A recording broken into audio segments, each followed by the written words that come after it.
Hello once again to all of my internet royalty out there. I'm Diatonic, and welcome to another deck profile in my series focusing on the newest mini-box, the King of Vermilion.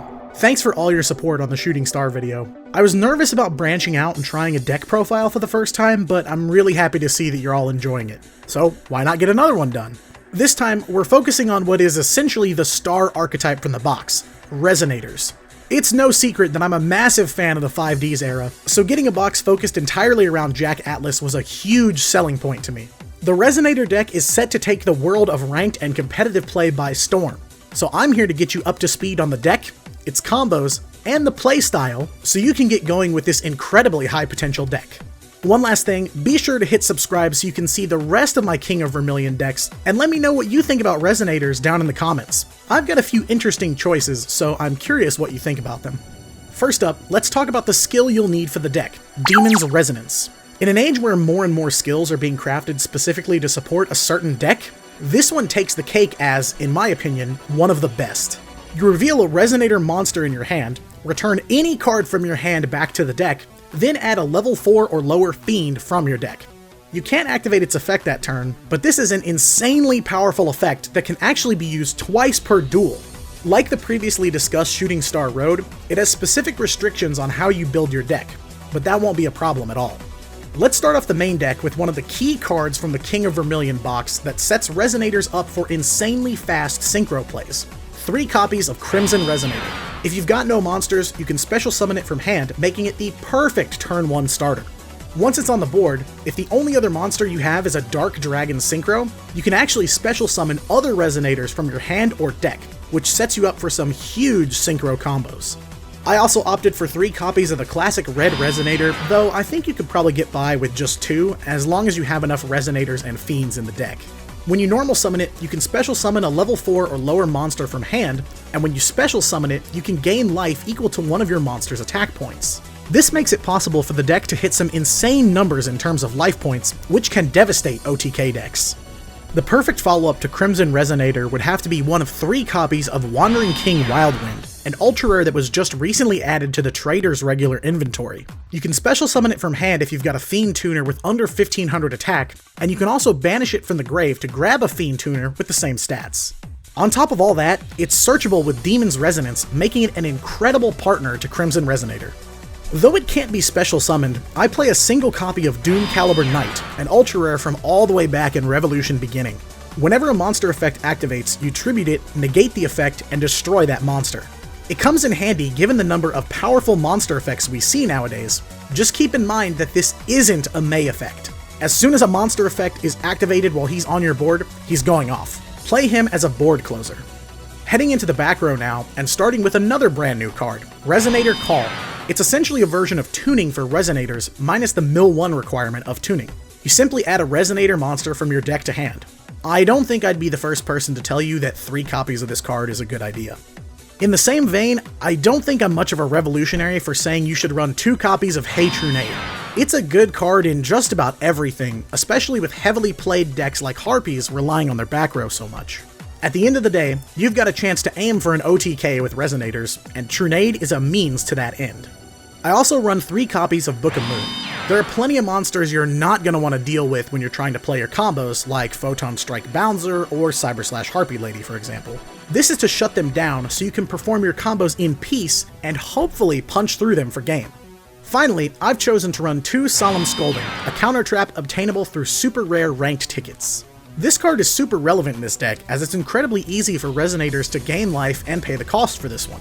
I find that it's incredibly easy to predict, which is why I opt for 2 instead of 3. It's nice to pair it with Book of Moon to make it harder to detect, too. Moving into the extra deck, and speaking of ranked tickets, you'll want to use your UR ranked tickets on 3 copies of Red Rising Dragon. I run 3, which I find to be incredibly important if you've got the cards already, or the tickets to get them.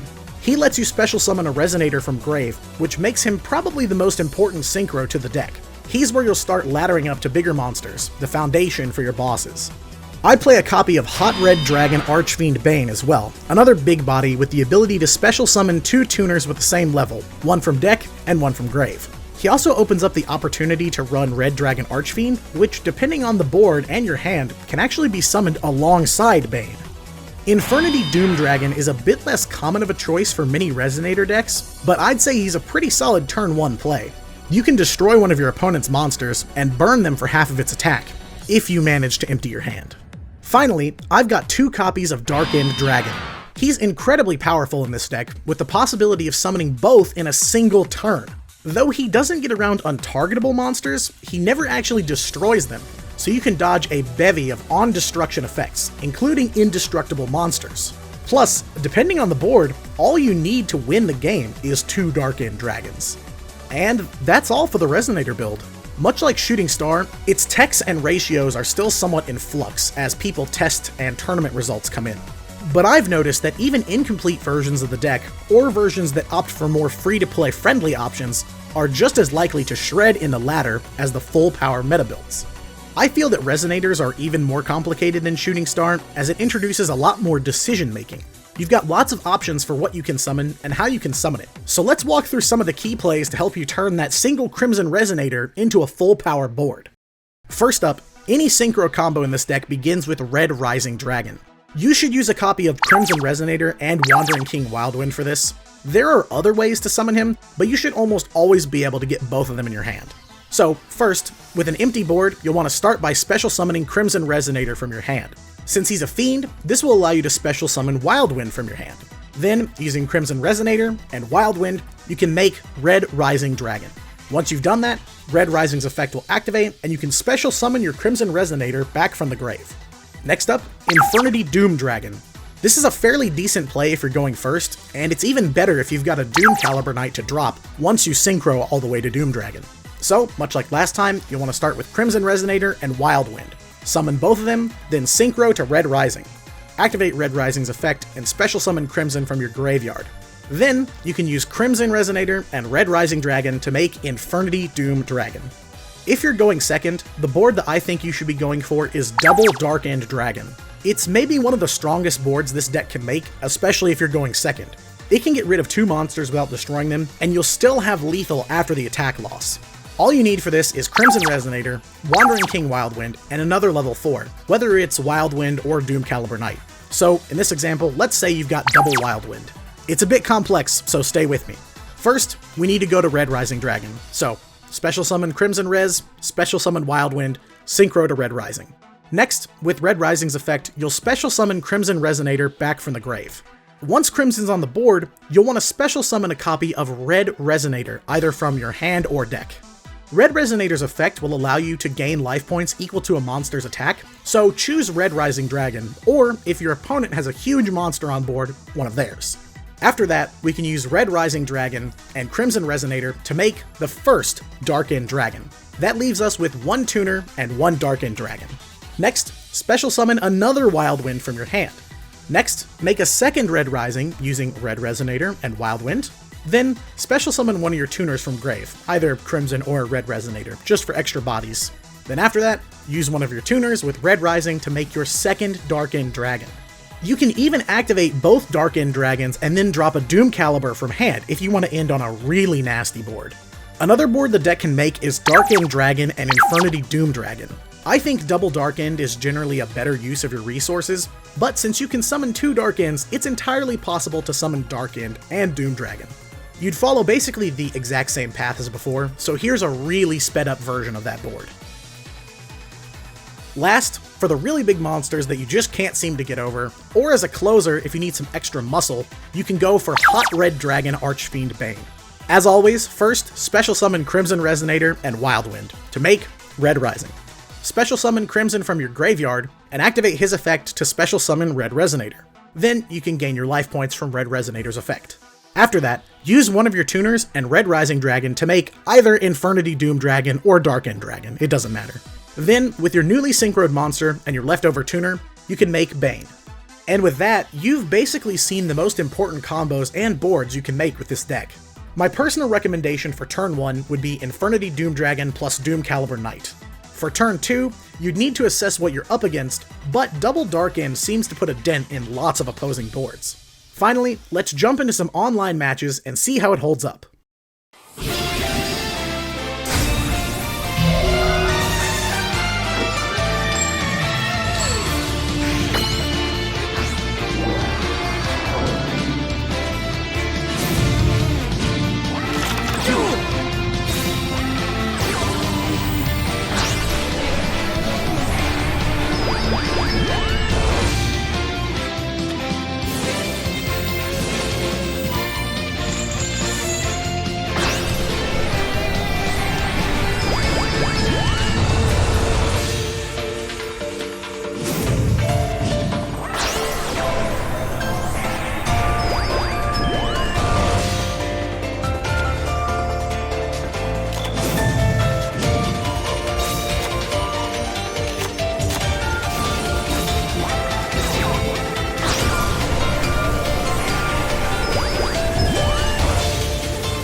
Hey everyone, that's all for this profile. Thank you so much for watching, and again, be sure to subscribe so you don't miss out on future deck profiles, as well as my other content, like the history of Duel links. And be sure to check me out on Twitch, link in the description below. Let's duel sometime.